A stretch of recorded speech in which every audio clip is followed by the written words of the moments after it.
출애굽기의 키워드 첫 번째는 하나님의 이름입니다. 하나님은 하나님이 누구인지를 알려주시기 위해서 하나님께서 가장 먼저 하시는 일은 하나님의 이름을 알려주시는 것입니다. 하나님의 이름을 알려주셨죠? 출애굽기 3장 14절 함께 읽어봅시다. 출애굽기 3장 14절 내가 이스라엘 백성에게 가서 근데 이스라엘 백성들이 너를 보낸 그 하나님의 이름이 뭐냐라고 물어보면 뭐라고 대답할까요? 그랬더니 하나님께서 출애굽기 3장 14절에 이렇게 대답해 주셨습니다. 하나님이 모세에게 이르시되 나는 스스로 있는 자이니라.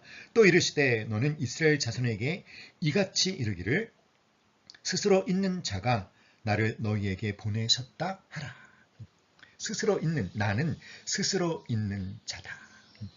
여러분, 히브리어로는 에흐예 아쉐르 에흐예, 어떤 뜻이냐면 I am that I am, 나는 나다. 참 알 것 같기도 하고 모를 것 같기도 한 그런 대답이시죠. 나는 나다. 무슨 뜻일까요?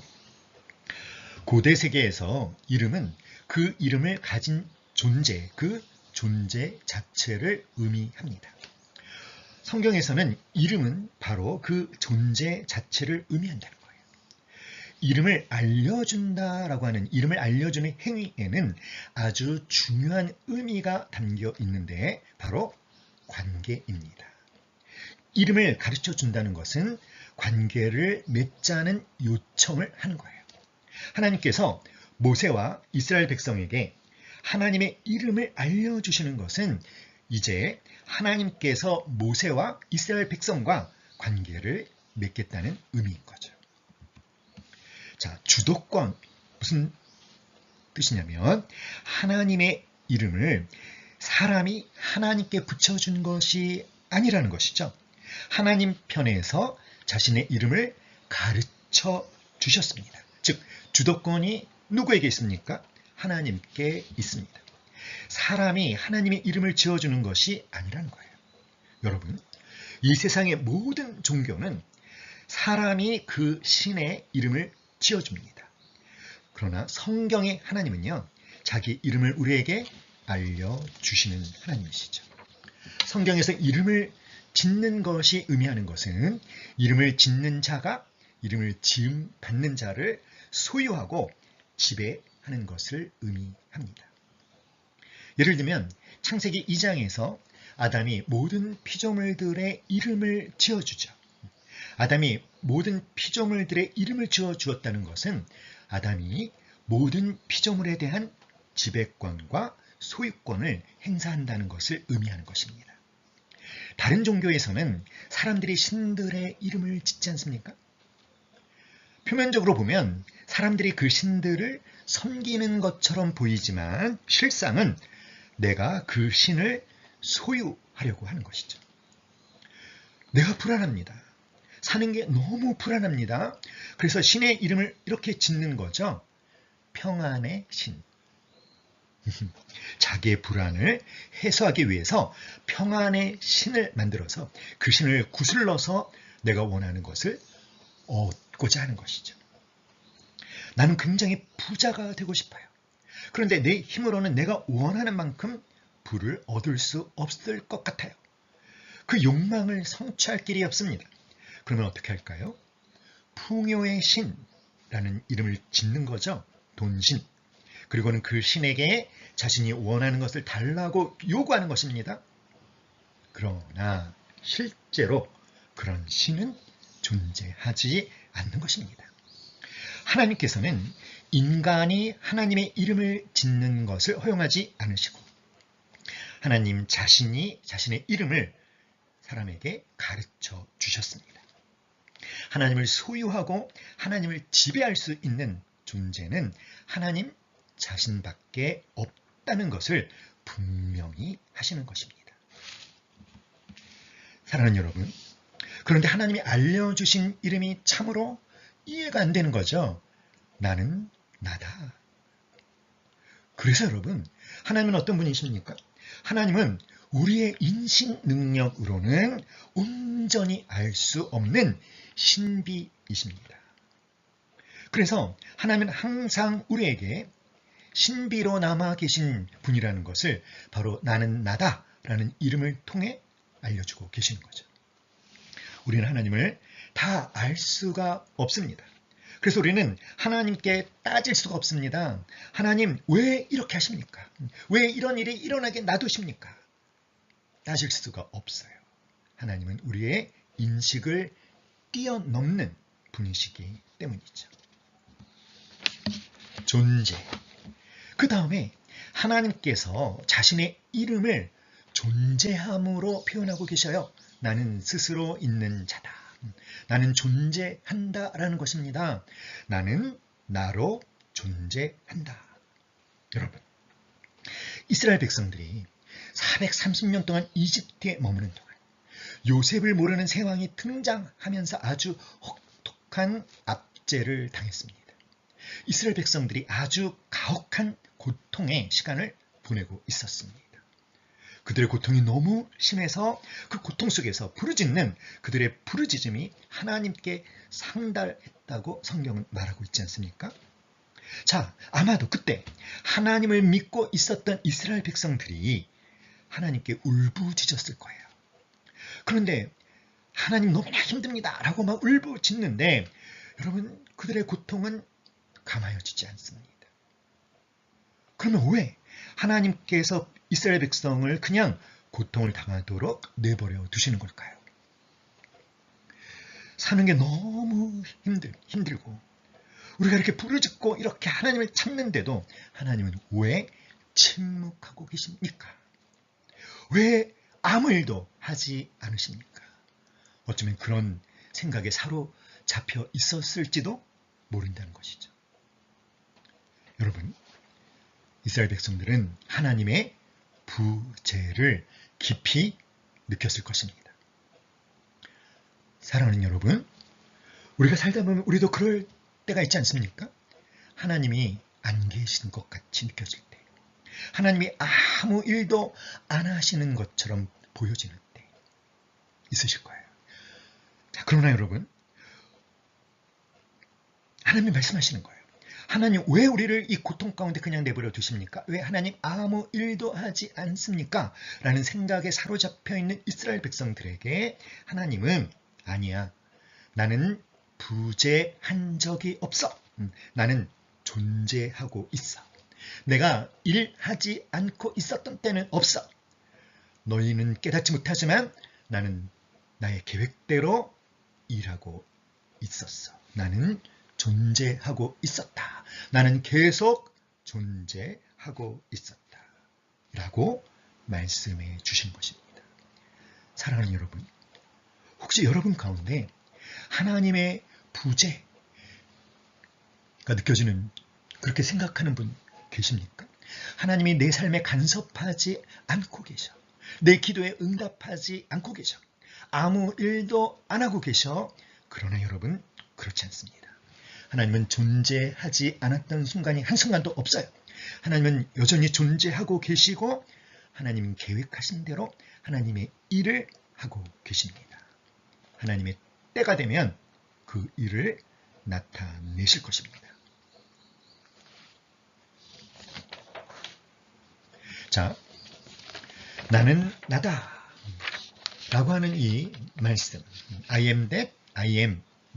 자, 이것은 어떤 뜻이냐면 기본적으로 나를 설명할 수 있는 존재는 나뿐이다.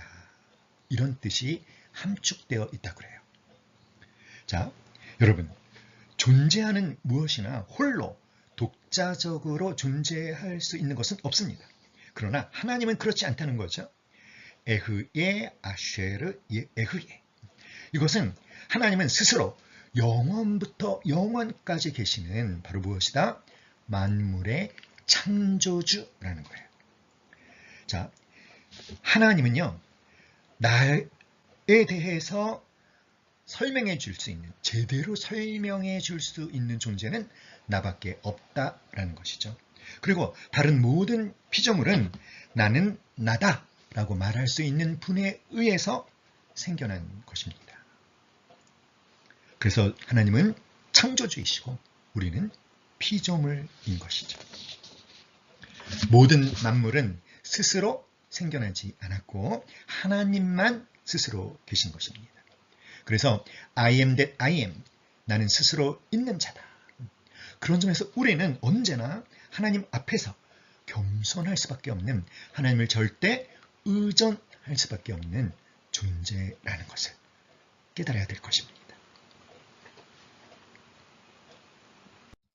출애굽기 키워드 두 번째는 10가지 재앙이죠. 자, 우리 교재에 보면 표가 있죠, 여러분.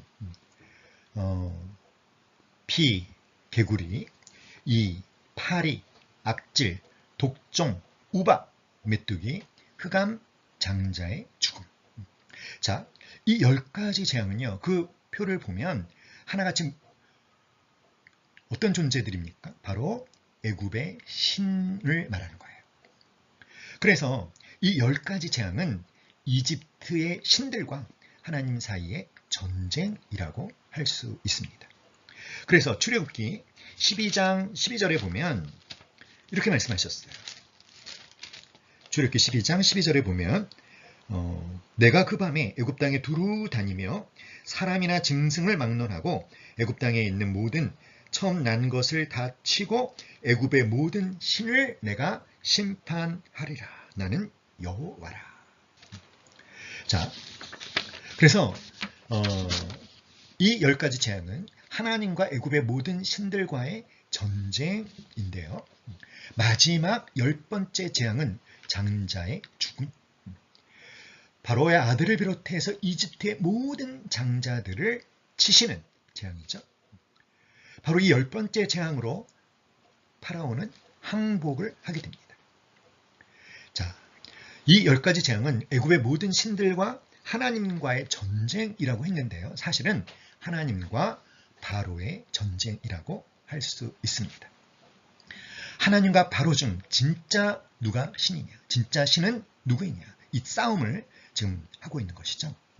바로는요, 겉으로 볼 때는 폭군이고 인간 압제자입니다.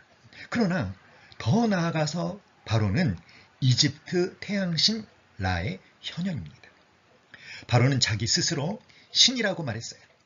이집트의 가장 위대한 신을 대표하는 존재가 바로입니다. 그래서 하나님께서 바로 하나님과 이집트 최고 신인 바로와의 싸움이 펼쳐진 것이죠. 그런데 바로가 무슨 짓을 했습니까? 이스라엘의 모든 남자아이를 죽여라 라고 했어요. 이것은 어떤 의미일까요? 이것은 하나님의 창조 질서를 무효화시키는 것이고요. 하나님의 구원 계획을 무효화시키는 것입니다. 하나님은 창세기 1장에서 사람을 창조하시고 생육하여 번성하고 땅에 충만하라고 말씀하셨어요. 그런데 바로는 이스라엘의 모든 남자아이를 죽이라고 했죠. 바로 이것은 하나님의 창조 질서를 무효화시키려고 하는 것이에요. 뿐만 아니라 하나님의 구원 계획을 무효화시키려고 하는 것입니다. 사랑하는 여러분, 하나님의 구원 계획이 무엇입니까?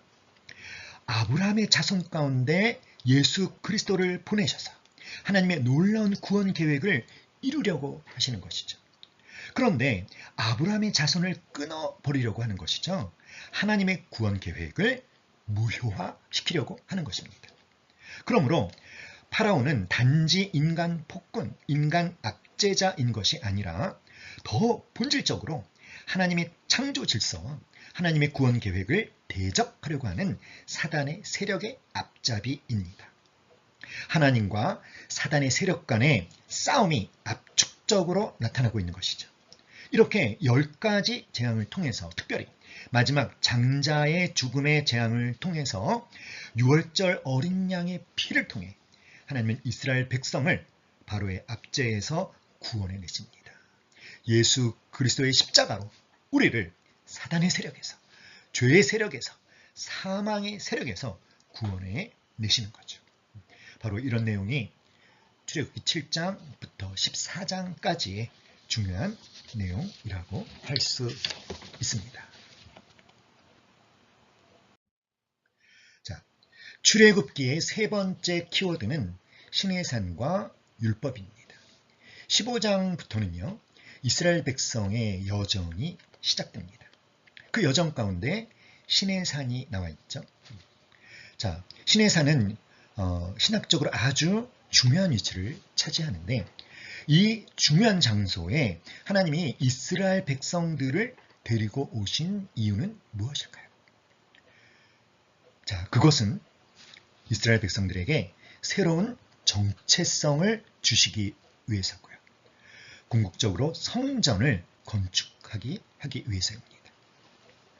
자, 출애굽기 19장 5절 6절 한번 찾아볼까요?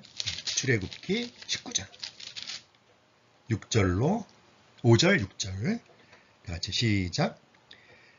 세계가 다 내게 속하였나니 너희가 내 말을 잘 듣고 내 언약을 지키면 너희는 모든 민족 중에서 내 소유가 되겠고 너희가 내게 대하여 제사장 나라가 되며 거룩한 백성이 되리라. 너는 이 말을 이스라엘 자손에게 전할지니라. 자, 하나님의 목적은요. 노예 근성에 찌든 이스라엘 백성들을 그냥 가나안 땅에 들어가게 하는 것이 아닙니다. 이스라엘 백성을 하나님의 소유로 삼아서 그들을 제사장 나라가 되게 하고 거룩한 백성이라는 새로운 신분을 주기 위해서 시내산으로 데리고 오신 것이죠. 왕 같은 제사장이 되게 하셔서 하나님의 구속사를 이루어가는 하나님의 동역자로 쓰임받게 하시려고, 그것이 이스라엘 백성들을 출애굽하셔서 시내산으로 데리고 오신 목적입니다. 하나님의 목적은 노예 근성에 찌든 이스라엘 백성들을 그냥 가나안 땅에 들어가서 풍족한 땅에 들어가서 그냥 잘 먹고 잘 살게 하는 것이 아니라는 거예요. 하나님의 관심은 그들이 머무는 환경이 아닙니다. 하나님의 관심은 그들 자신에게 있는 것이에요.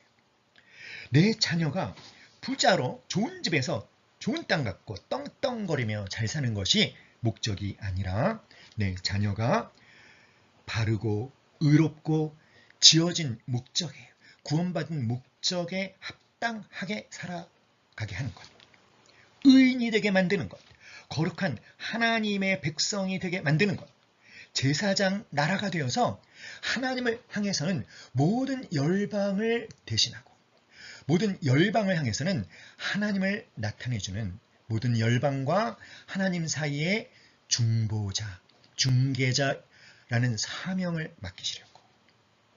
자, 여러분, 바로 그것이 하나님께서 이스라엘 백성들을 시내산에 데리고 오신 이유라는 거예요. 새로운 정체성을 주시기 위해서. 자, 그렇다면 이스라엘 백성들은 왜 제사장 나라가 되어야 할까요? 그것은 성전을 건축하기 위해서입니다. 이 성전을 건축하는 것. 이 성전은 무엇입니까, 여러분? 성전은 열방을 위한 중보가 하나님을 향해 드려지는 곳이죠. 자, 이 성전을 건축하는 것에 대해서는 아마 나중에 더 잘 살펴볼 것입니다. 자, 새로운 정체성을 부여하고 성전을 건축하기 위해서 시내산에 있었던 일들 중 가장 핵심이 되는 사건이 바로 언약을 맺은 것입니다. 십계명을 비롯한 율법을 주신 것, 하나님과 이스라엘 백성들이 언약을 맺는 것입니다. 이것은요, 일종의 결혼식이라고 할 수 있어요. 하나님과 이스라엘 백성들이 결혼을 하는 것이죠. 하나님은 신랑, 이스라엘 백성들은 하나님의 신부가 되는 것입니다. 자, 이 언약이라고 하는 것은 쉽게 말하면 하나님과 이스라엘 백성 사이에 특별한 관계를 맺는 것인데요. 하나님은 먼저 이스라엘 백성들에게 사랑과 은혜를 베풀어 주십니다. 그러면 하나님의 백성들은 하나님의 은혜와 사랑을 받은 것에 대한 사랑의 반응으로 하나님께 순종하고 하나님께 충성하는 것이죠. 바로 그런 특별한 사랑의 관계를 맺는 것, 그것이 언약을 맺는 거예요. 자, 그럼 이 순종과 충성의 내용이 무엇일까요? 하나님은 사랑과 은혜를 베풀어 주시고 백성은 그 하나님께 순종하고 충성하는 것. 이렇게 은혜와 순종과 충성의 관계로 결속되는 것이 언약인데, 그런데 이 순종과 충성이 그냥 막연히 순종하고 충성하는 것이 아니라, 자, 다시 한번 정리하면 신의 산에 데리고 오신 이유는 뭐라고 했습니까? 새로운 정체성을 주시기 위해서, 그리고 무엇을 건축하게 하시려고? 성막을 건축하게 하시려고. 근데 그런 새로운 정체성을 주시고 성막을 건축하게 하시면서 일어난 사건, 가장 중요한 사건이 뭐다? 언약을 맺으시는 것. 자, 이 언약은 어떤 거라고 했어요? 하나님이 먼저 당신의 백성에게 사랑과 은혜를 베풀어 주시며, 하나님의 사랑과 은혜를 받은 백성이 이제 하나님을 향하여 사랑의 반응을 하는 거죠. 그 내용은 무엇이다? 순종과 충성. 그런데 이 순종과 충성이 막연히 순종하고 충성하는 것이 아니라 우리 삶 전체에 걸쳐서 순종하고 삶 전체에 걸쳐서 충성해야 되는 수많은 지침들이 있는데, 그것이 바로 율법이고, 그리고 그것이 압축된 것이 바로 뭐예요? 십계명이죠. 십계명. 아까도 말씀드렸지만 이 십계명은 우리의 자유를 억압하기 위해서 주신 것이 아니라 은혜로 구원받아서 하나님의 백성이 된 자들이 하나님 백성답게 살 수 있는 자유로운 삶을 살기 위한 지침을 율법, 십계명으로 주신 것입니다. 그래서 여러분, 십계명은 우리를 자유케 하기 위해서 주셨다라는 것을 우리가 알아야 될 것 같아요. 예를 들면, 자, 첫 번째, 나 외에는 다른 신을 두지 말라라고 하는 것은 우리를 거짓 신으로부터 자유케 하시기 위한 계명인 것이죠.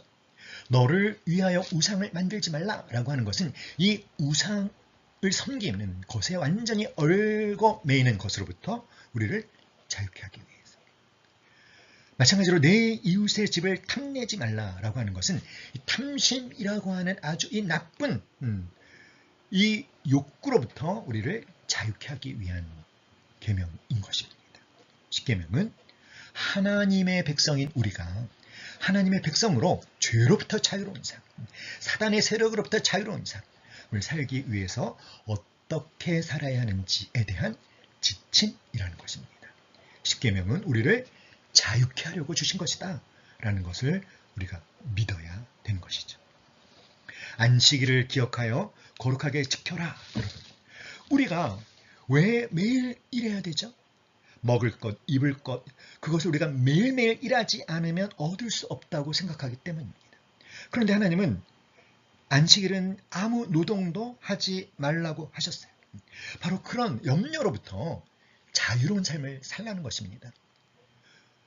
오늘 일하지 않아도 오늘 하나님을 예배하고 하나님을 기뻐하고 하나님이 내게 맡긴 사람들을 섬기는 삶을, 그렇게 주의를 지키면 하나님께서 우리 모두의 나머지 삶들을 책임져 주시는, 그래서 여러분, 노동 중독으로부터, 일 중독으로부터 우리를 자유케 하고 불안과 탐욕으로부터 자유케 하기 위해서 주신 율법이, 계명이 바로 안식일을 기억하여 거룩하게 지키라 라는 계명이라는 것이죠. 사랑하는 여러분,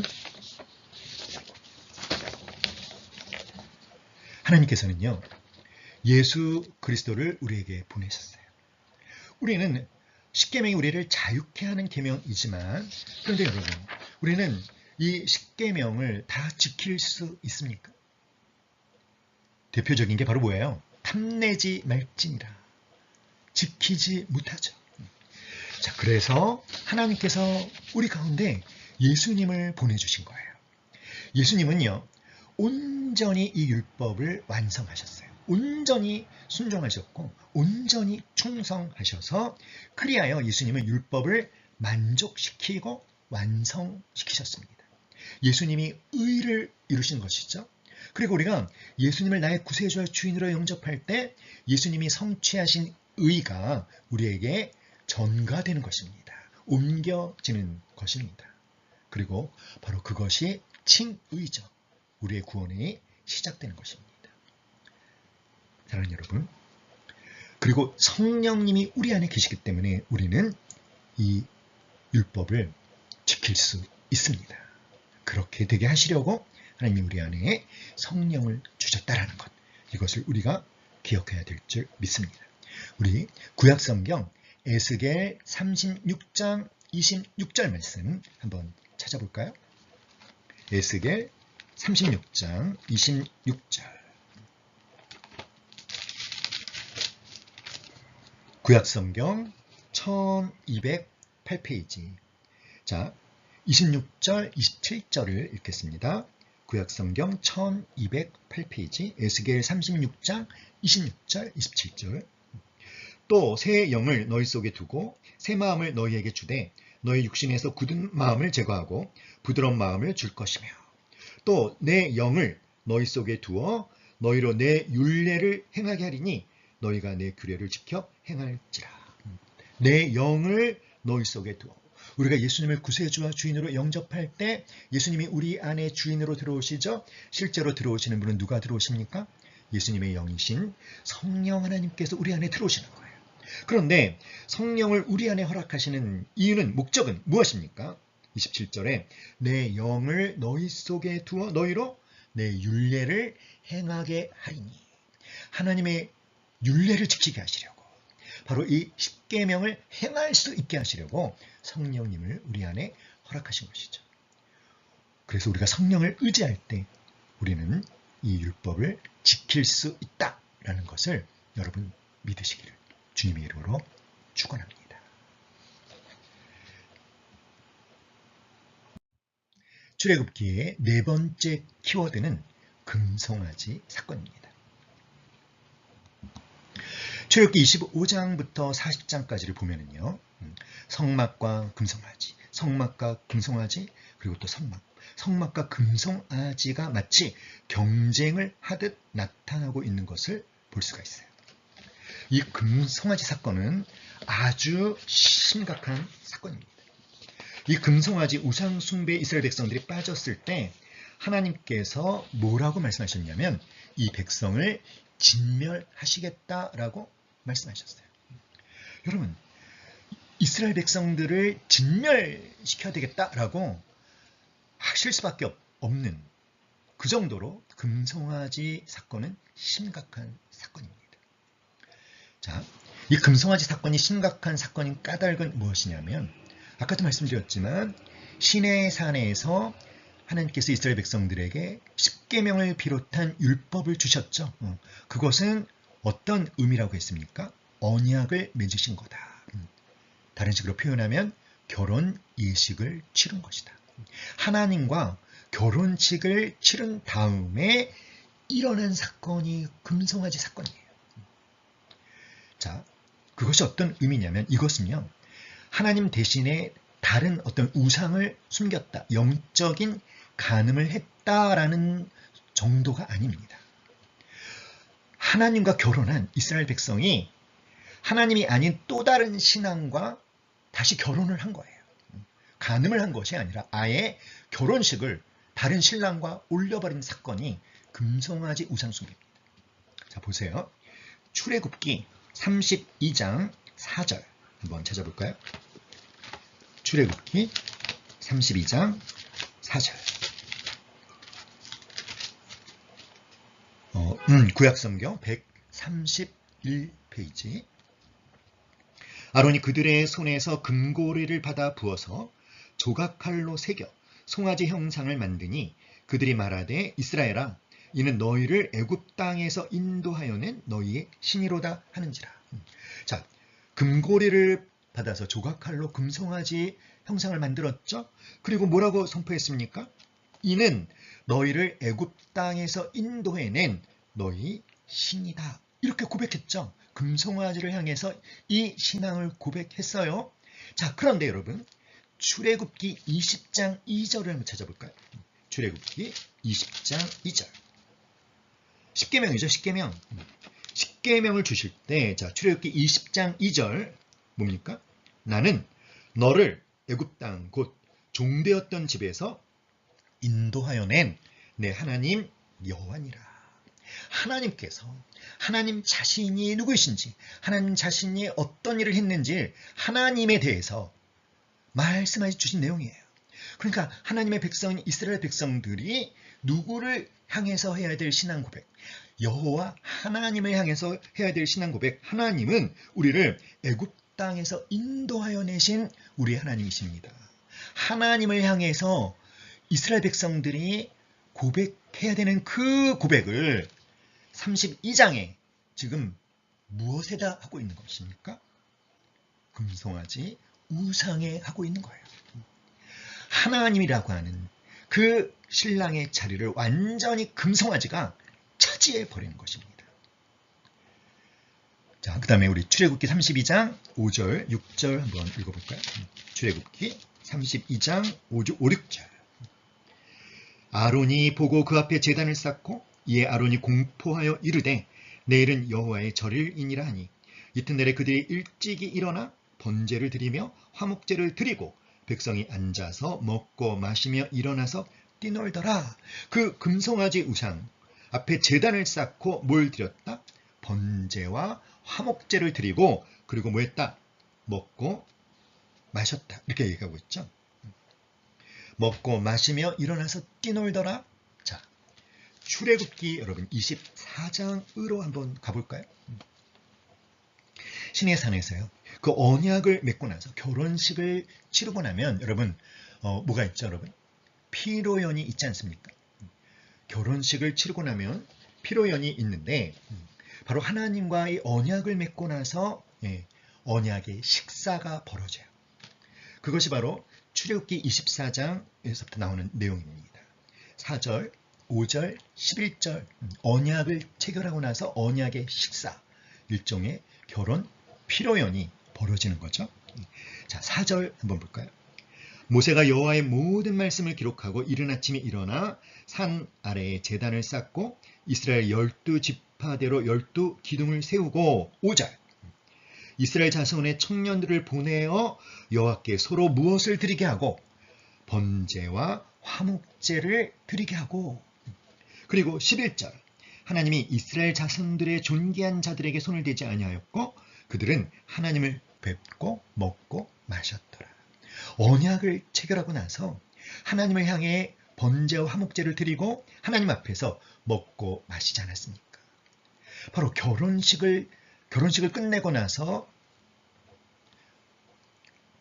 펼치는 피로연을 이 이스라엘 백성들이 뭐 앞에서?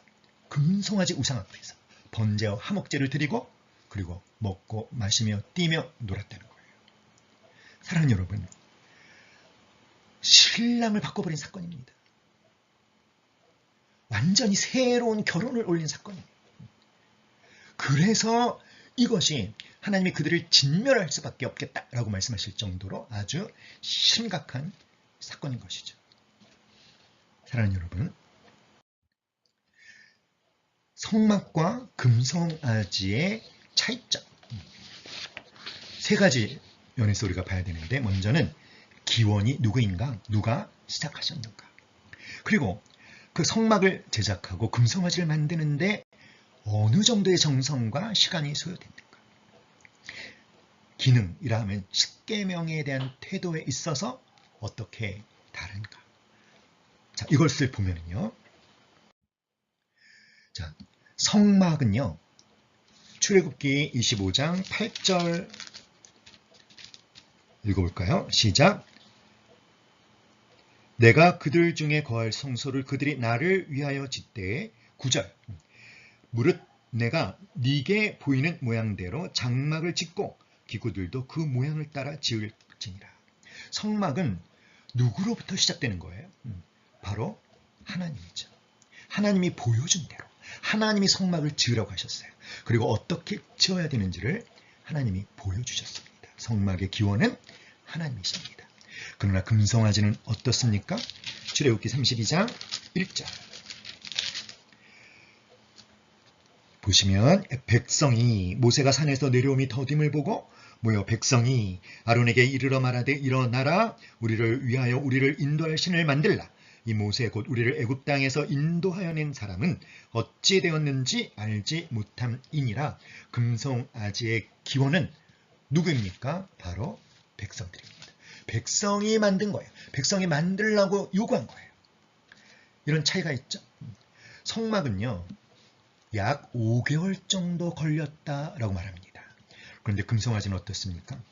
단번에 뚝딱 하고 만들어내지 않습니까? 금고리를 빼어가지고 와라. 그래서 금고리를 받아 부어서 조각칼로 새겨서 송아지 형상을 뚝딱 만들어냈어요. 그런데 이제 하나님 앞에서 했던 행동들을 그 금송아지 앞에서 다 하는 거죠. 그래서 겉으로 드러나는 것만 보면 어때요? 똑같다라는 거예요.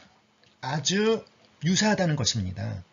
대상은 다르나 겉으로 보여지는 모습은 똑같다는 거죠. 내용은 다르나 겉으로 드러나는 모습은 똑같다라는 것입니다. 여기에 우리가 깨어야 될 필요가 있는 거예요. 깨어 있어야 될 필요가 있는 것입니다. 우상 숭배와 진짜 하나님을 제대로 믿는 신앙, 거짓 신앙과 진짜 신앙은요, 겉으로 볼 때는 비슷하게 보이나 그러나 엄청난 차이가 있는 것이죠.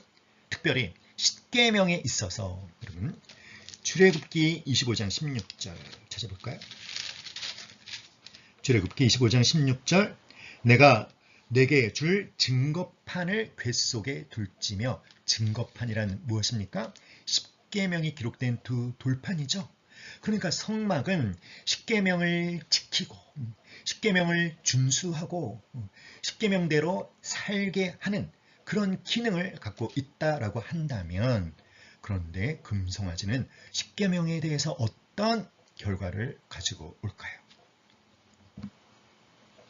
출애굽기 32장 15절로 20절, 출애굽기 32장 15절로 20절, 구약성경 132페이지 15절로 20절. 자, 읽어볼까요? 모세가 돌이켜 산에서 내려오는데 두 증거판이 그의 손에 있고 그 판의 양면 이쪽 저쪽에 글자가 있으니 그 판은 하나님이 만드신 것이요 글자는 하나님이 쓰셔서 판에 새기신 것이더라. 여호수아가 백성들의 요란한 소리를 듣고 모세에게 말하되 진중에서 싸우는 소리가 나나이다. 모세가 이르되 이는 승전가도 아니요 패하여 부르짖는 소리도 아니라 내가 듣기에는 노래하는 소리로다 하고 진에 가까이 이르러 그 송아지와 그 춤추는 것들을 보고 크게 노하여 손에서 그 판들을 산 아래로 던져 깨뜨리니라. 모세가 그들이 만든 송아지를 가져다가 불살라 부숴 가루를 만들어 물에 뿌려 이스라엘 자손에게 마시게 하니라. 금송아지는 어떤 결과를 가져왔습니까? 십계명의 파괴를 가져왔어요. 겉으로 볼 때는 비슷하게 보이지만 진짜 신앙은 십계명을 지키도록 기능하고, 그런데 거짓 신앙은 십계명을 완전히 파멸시키는 데 기능한다는 거예요. 사랑하는 여러분, 우리가 깨달아야 될 교훈은 무엇입니까? 참된 신앙과 거짓 신앙은 겉으로 볼 때는 아주 유사하지만 그러나 엄청난 차이를 가져다 준다는 것이죠. 진짜 신앙은 하나님과의 관계를 더 깊어지게 하지만 거짓 신앙은 하나님과의 관계를 파괴시킨다는 거예요. 사랑하는 여러분, 여러분은 하나님과 제대로 결혼했고 여전히 하나님과 그 사랑의 결혼의 관계를 제대로 유지하고 계십니까? 아니면 여러분에게도 하나님이 아닌 하나님에게 드려야 될 신앙 고백, 하나님에게 드려야 될 사랑을 하나님이 아닌 다른 무엇인가 고백하고 드리고 있지는 않는지요. 회개하고 돌이켜서 하나님만을 유일하게 사랑하기 때문에 그분께 순종하고 충성하는 우리 모두가 될 수 있기를 간절히 기도합니다. 출애굽기의 마지막 키워드는 성막이에요. 25장부터 40장, 자그만치 15장을 할애해서 성막에 대해서 말씀하고 있습니다. 이스라엘 팀나벨리 공원에 가면 성막의 모델이 있다고 합니다. 이 출애굽기 성경 공부에서 성막의 구조에 대해서 우리가 자세히 배우고, 그리고 여러분에게 성막의 구조로 기도하기에 대해서 가르쳐 드릴 생각을 하고 있습니다. 오늘은요, 이렇게 성막에 대해서 한번 쭉 살펴봤어요. 어떻습니까? 여러분, 앞으로 다음 주도 본격적으로 하게 될 이 출애굽기 성경 공부 어떻게 기대가 되시는지요? 모쪼록 서두에도 말씀드렸지만 노예 근성에 찌든 이스라엘 백성들을 왕 같은 제사장으로 변화시킨 그 하나님을 저도 여러분도 경험할 수 있기를 간절히 기도합니다. 감사합니다.